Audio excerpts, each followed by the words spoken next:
তোমার ইচ্ছাই পূর্ণ হোক প্রভু। ঈশ্বর স্বতন্ত্র, সর্বতন্ত্র স্বতন্ত্র পুরুষ, তার ইচ্ছাই বলবান। তিনি যা ইচ্ছা করেন সেটা পূর্ণ করেন, পূর্ণ হয়। এবং এই মাইক ব্রহ্মাণ্ডের কাজ সবকিছুই সূর্য, চন্দ্র, বায়ু আদি দেবতাগণ সব কৃষ্ণের ইচ্ছায় তারা কাজ করছে। তব ইচ্ছা মতে যত গ্রহগণ অবিরত শুভ অশুভ ফল করে না। ভগবানের ইচ্ছাতেই চন্দ্র, সূর্য, গ্রহ, নক্ষত্র সবকিছুই তার ইচ্ছাতে চলছে। তিনি ইচ্ছাময়, তিনি যা ইচ্ছা করেন।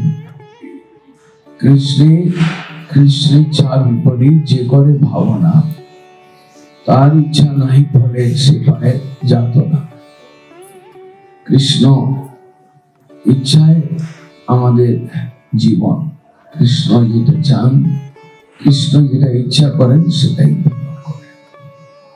আমি অনেক কিছু চাইতে পারি, আমি এটা চাই, ওটা চাই, এটা করবার ইচ্ছা, ওটা করবার ইচ্ছা, কিন্তু আলটিমেটলি সেই ভগবানের ইচ্ছা যেটা হয়, যেটা তার দ্বারা স্বীকৃত হয়, তিনি যেটা স্বীকৃতি দেন সেটাই পূর্ণতা লাভ করে, সেটাই ঘটে।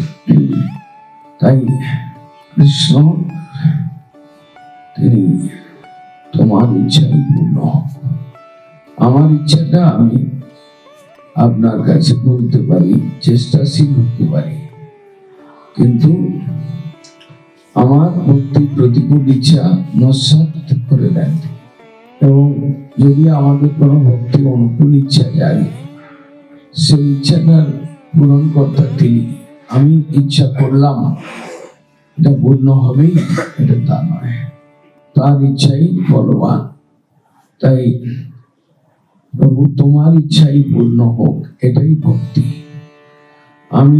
আমার ইচ্ছাটা পূর্ণ হোক বা না হোক, এই স্বাধীনতা ভগবানের কাছে রয়েছে।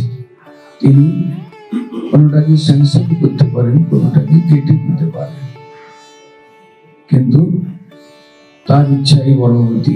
তাই শুদ্ধ ভক্ত তারা জানেন তোমার ইচ্ছাই পূর্ণ হোক।